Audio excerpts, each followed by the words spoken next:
Einen wunderschönen guten Tag. Ich freue mich sehr, dass ich heute wieder eine neue Immobilie an euch zeigen kann, hier auf unserem Kanal. Wir sind hier wieder in Fellanitsch, in einer sehr einzigartigen und schönen Finca. Man hat einen mega Blick, wir sind hier auf einem Hügel, man kann über die Gemeinde von Fellanitsch sehen. Das Grundstück hat 18.000 Quadratmeter, was eine sehr gute Privatsphäre gibt. Und das Haus hat eine Wohnfläche von 470 Quadratmetern. Das Ganze mit einem Preis von 3,1 Millionen. Swimmingpool, Garten, Natursteinverkleidung, ein sehr tolles Design. Mega Ding eigentlich. Also ich werde euch das Ganze jetzt mal zeigen und ja, auf los geht's los. Let's go!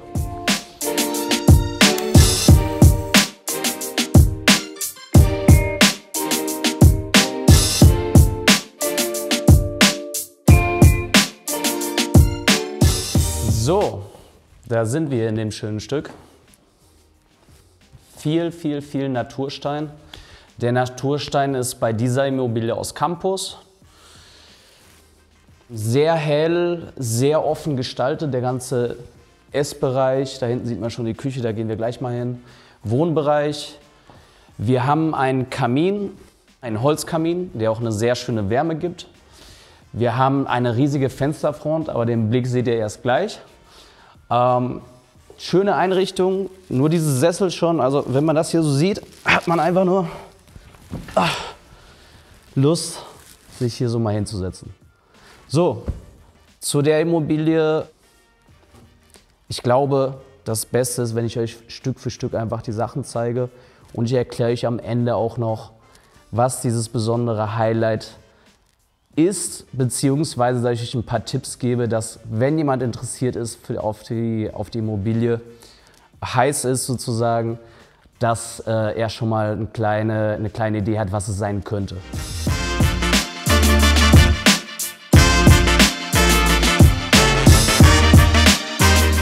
So, da schauen wir uns mal die Schlafzimmer an, die hier im Erdgeschoss sind. Wir haben hier im Erdgeschoss schon 3 Schlafzimmer, die auch komplett, also unser Videograf Giuseppe wird euch das ein bisschen einblenden. Das ganze Haus mit der Decke, mit diesen Wölbungen ist sehr schön gemacht. Hier haben wir wieder an der Wand den Maressstein, der aus Campus ist. Das ganze Haus hat einen Bodenbelag, das sind Natursteinfliesen, die in Alicante, auch in Spanien fabriziert werden. Die heißen Betec, ja. Und ja, das Design ist einfach sehr clean, sehr minimalistisch gehalten, aber mit mallorquinischen Akzenten, was eine sehr interessante Mischung ist und was auch immer besser verkauft wird hier auf der Insel, weil es einfach ein Mix ist aus dem neuen und den alten Stilen.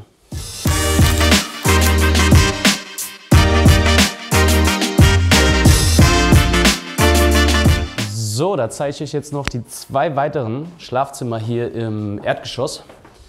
Wir haben bei diesem Schlafzimmer zusätzlich noch, also der gleiche Stil, ein bisschen Naturstein, die Wölbung an der Decke, ein Bad en Suite mit Badewanne bzw. Dusche und das Schlafzimmer hat zusätzlich noch Einbauschränke, ne? Immer gut für Stauraum.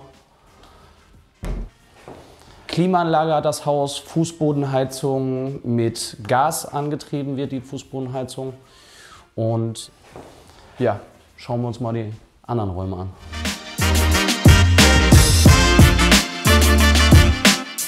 Das ist das 3. Schlafzimmer, gleiche Ausstattung wie die anderen, also beziehungsweise wie das vorherige. Wir haben ein Bad en Suite, einziger Unterschied, statt Badewanne haben wir eine Dusche. Wir haben Klimaanlage, wir haben Fußbodenheizung, so wie im Rest des Hauses. Wir haben die Wölbung oben, Naturstein. Noch kurz zu den Fenstern. Also es ist eine kleine Mischung bei den Fenstern. Einmal haben wir Fenster, Doppelglasfenster mit einer Gaskammer dazwischen, hauptsächlich die oberen Fenster und ein paar, die hier unten ausgewechselt wurden. Und bei den anderen ist es ein Doppelglasfenster von der Breite sozusagen ohne die Gaskammer. Dafür hat es aber eine UV-Protektion von der Außenseite zum Isolieren. Ja, und sonst generell Einbauschränke auch dabei, gleicher Stil. Man hat genug Platz für Gäste, sagen wir mal so, wenn man eine fette Party hier schmeißt, da muss keiner das Auto nehmen, ne? Also das ist auch immer top.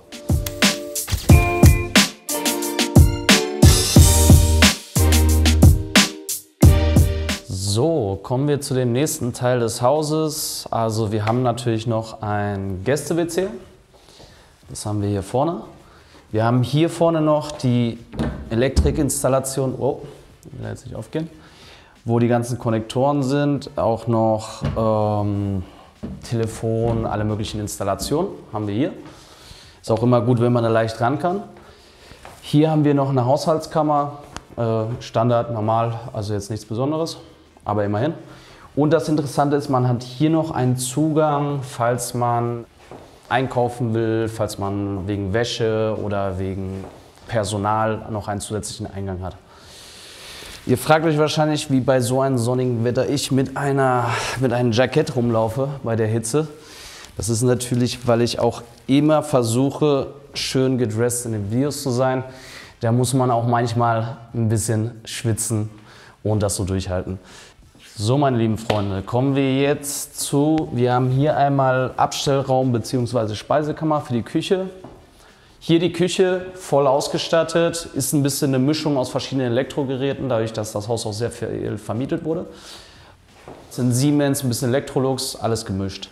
Eine sehr große Arbeitsplatte von der Kochinsel hier in der Mitte, was auch immer also wird wahrscheinlich jeder, der zu Hause kocht, der leidenschaftlich kocht, bestätigen. Ganz wichtig ist in der Küche, dass man viel Arbeitsplatz hat. Kurze Wege, wenn man hin und her läuft, zum Beispiel hier vom Herd. Ganz interessante Mischung. Hier auf Mallorca macht das mega viel Sinn, weil wir haben einerseits über Elektrik, also Induktion, und zusätzlich haben wir noch einen Gasherd. Das ist, mir kann es manchmal passieren auf Mallorca, dass der Strom ausfällt und das liebe Stromsystem sich jetzt nicht dann in den nächsten Stunden erholt bzw. repariert wird. Und da macht Sinn, einen Gasherd zu haben, dass man wenigstens so ein Käffchen kochen kann, eine Suppe kochen kann oder ein bisschen Lomo-Fleisch anbrutzeln lassen kann. Deswegen mega Ding, Abzughaube. Der Stil ist auch ganz schön, ist mal was anderes mit diesen lackroten, extrem feuerroten Details, die wir in der Küche haben. Mit der Mischung aus Holz und Naturstein. Und ja, man hat hier die Natursteinsäulen mit dem Blick nach außen auch. Aber das seht ihr jetzt auch noch nicht. Das behalten wir uns für gleich noch auf.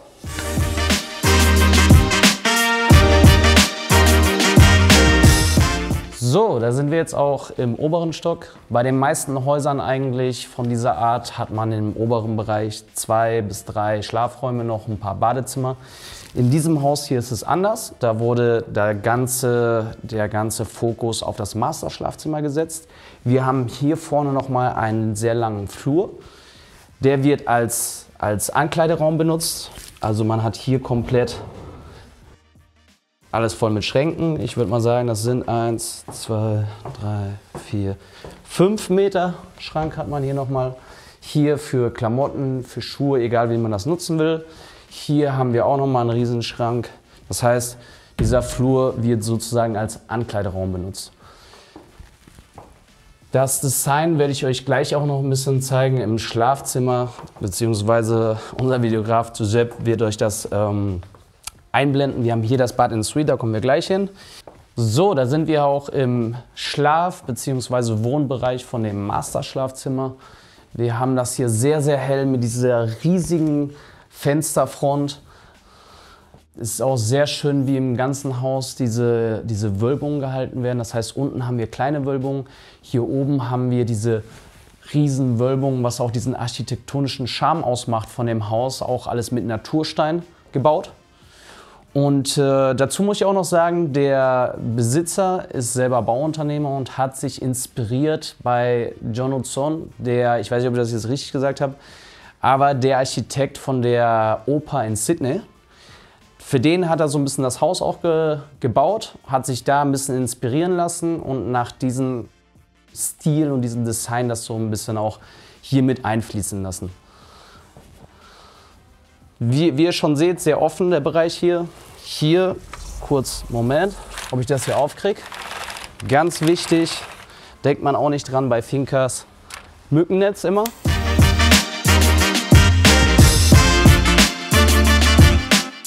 So, da sind wir hier draußen. Also einfach nur, wenn man hier mal kurz, ganz kurz einatmet. frische Luft. Man hat das Gefühl, dass man komplett auf dem Lande ist. Man hat auch den Ausblick über das ganze Tal, über das Land, als wäre es eine Finca hier im Nirgendwo. Man ist trotzdem 5 Minuten zu Fuß von Felanitsch entfernt. Man kann morgens einfach ein paar Brötchen, hier ein schön mallorquinisches, frisch gemachtes Brot kaufen. Und auf der anderen Seite, das seht ihr später noch, hat man auch den Blick auf San Salvador, auf das Castillo Santuari. Kurz zu San Salvador. Das ist hier der Berg in Felanitsch-Umgebung, wo, ich würde mal sagen, um die 500 Meter. Da kann man auch schöne Wanderungen machen, ab und zu mal grillen. Zu Ostern wird das oft gemacht. Aber dazu im anderen Video mal mehr. Gleich sehen wir noch den Poolbereich. Der ist mega, aber da sage ich jetzt lieber nicht zu viel. Let's go!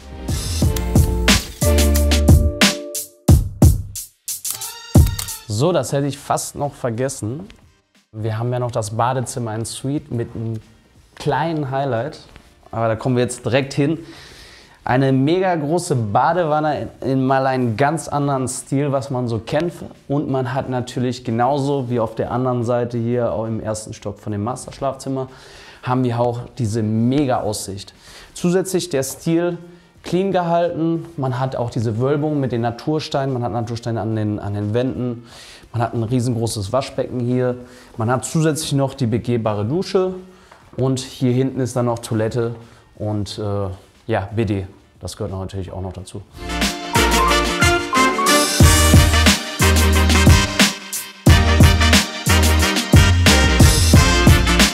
So, meine lieben Freunde, jetzt, das hätte ich auch noch fast vergessen, noch ein weiteres Feature extra von der ganzen Immobilie.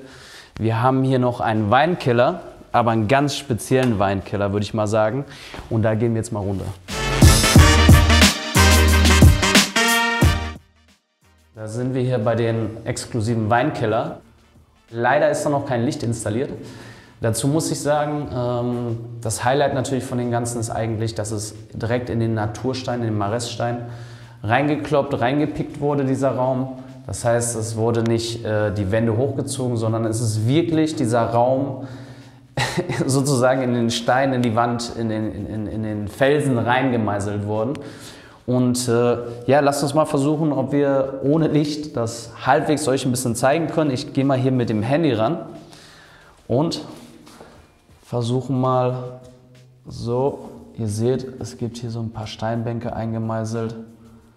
Oben auch hier ein schöner kleiner Lichtpunkt. Ja, ein bisschen schwierig das zu zeigen so, aber es ist einfach ein mega Highlight, wenn man das schön ausbaut. Ist das ein wirklicher Hingucker, wenn man mit Gästen mal eine Weinflasche holt. Top Ding.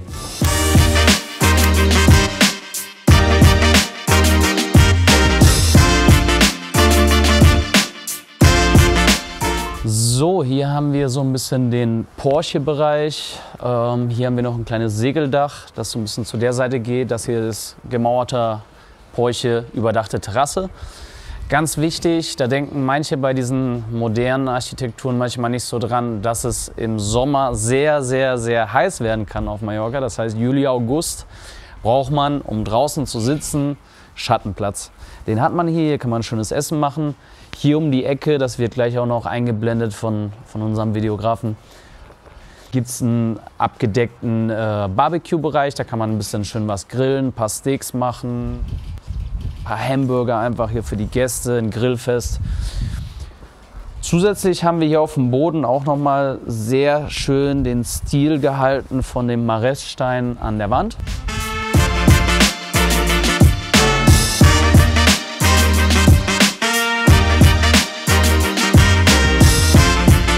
Ein riesiger, sehr langer Swimmingpool, der Infinity-Effekt, wie ihr von da sehen könnt. Der Swimmingpool ist 20 mal 4 Meter, gut durchdacht, dass wenn man Bahnen schwimmen will, von der einen Seite zur anderen, die Treppe auf der Seite, dass man da nicht mit dem Kopf gegenstößt. Und ihr seht auch schon von hier dieser einzigartige Megastil mit dem Naturstein von außen, mit den Bögen ganz oben, mit diesen riesigen Glasfenstern. Hier seht ihr es von der Drohne gleich auch noch, der schöne Blick auf Felanitsch, auf das Castillo Santuari, da hinten dann auch noch auf San Salvador. Es ist einfach mega interessant, diese Immobilie für eine Familie, die ein bisschen Platz haben will, aber auch für ein junges Pärchen, einen Junggesellen, der hier ein paar tolle Sommerpartys feiern will. Und zusätzlich, was ich bis jetzt in das Ass sozusagen im Ärmel behalten habe, die Immobilie hat eine ETV-Lizenz für 8 Personen, das heißt, es hat eine Ferienvermietungslizenz. Man darf legal Ferienvermietung machen. Was heißt Ferienvermietung? Hier auf Mallorca kann man Immobilien ohne irgendeine Lizenz vermieten, wenn es über einen Monat die Laufzeit ist. Wenn es unter einen Monat die Laufzeit ist, wird es automatisch als Ferienvermietung kategorisiert. Und das kann man dann mit dieser Immobilie machen, ganz legal durch diese Lizenz. Das ist eine alte Lizenz, das heißt, man muss sie nicht immer andauernd erneuern oder so und hat keine Probleme, kann die jederzeit einfach nutzen.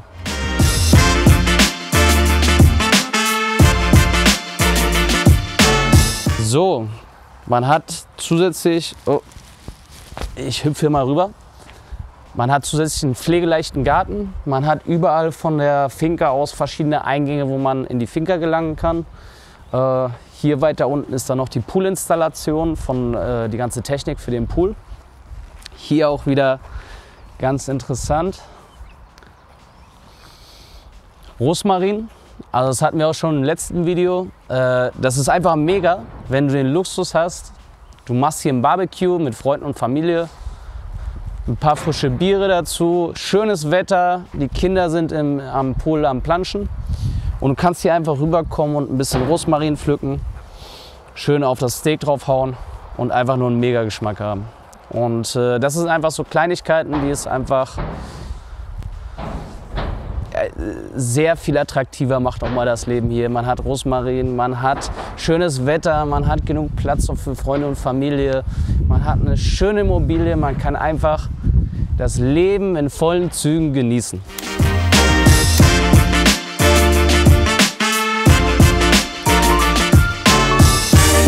Schon eben am Pool gesagt, aber hier jetzt nochmal, wir haben den Mares Naturstein am ganzen Haus mit der einzigartigen Architektur, macht einfach diesen Charme aus, mal was anderes zu haben. Besonders hier im Südosten von Mallorca gibt es sonst viel diese typischen Fincas, die eben vor 20 Jahren gebaut wurden, vor 10 Jahren gebaut wurden, im ganz anderen Stil. Und das ist einfach mal was Einzigartiges.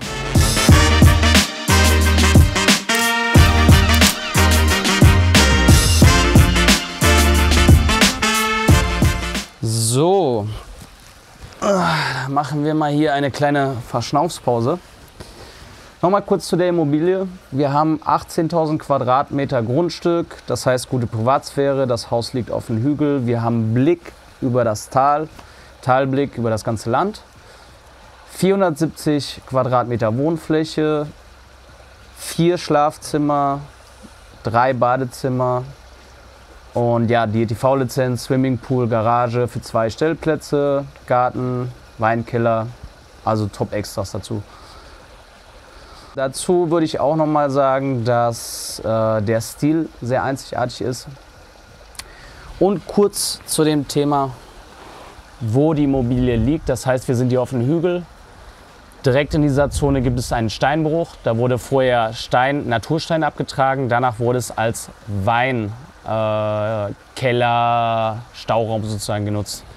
Viele wissen nicht, dass Felanitsch eines der größten Weingebiete früher war und auch heutzutage weiterhin hier viel Wein produziert wird. Eines der Marken, würde ich mal sagen, die am meisten bekannt ist Anima Negra. Das kennen auch ganz viele hier auf der Insel, die hier im Urlaub sind oder hier leben. Ist eines der Lieblingsweine. Das ist ein Anima Negra 2 zum Beispiel. Und wenn ihr mal die Chance habt, nach Felanitsch zu kommen, schaut euch das mal an, schaut euch die alte Weinfabrik an.